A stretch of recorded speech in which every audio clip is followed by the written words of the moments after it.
Don Farrell's visit to China has been hotly anticipated by Australian exporters, and a few weeks before this trip, China made a bit of a back down on its barley tariffs.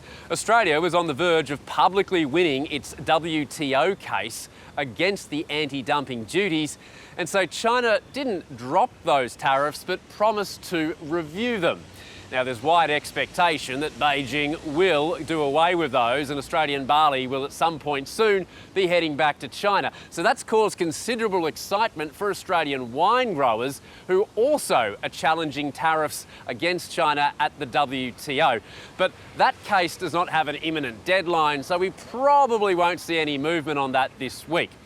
Nonetheless, it's not just barley and wine. There are also other exporters like lobster producers who are desperately hoping for some sort of compromise by China that will see their product once again going back into the Chinese market. The key question is, what exactly does Beijing want in return? What Don Farrell is likely to hear from his Chinese counterparts on this trip is that Beijing wants Australia to reduce the amount of scrutiny that is applied to Chinese investment.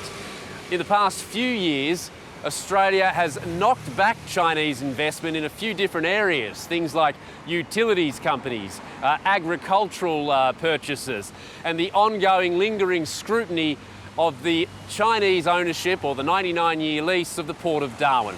Beijing has publicly made clear every time this trade issue comes up that it expects Australia to apply less scrutiny in future of Chinese investment in Australia to create what China calls a more even playing field. So that's at least one of the messages we expect the Chinese side to be telling Don Farrell on this trip in Beijing this week.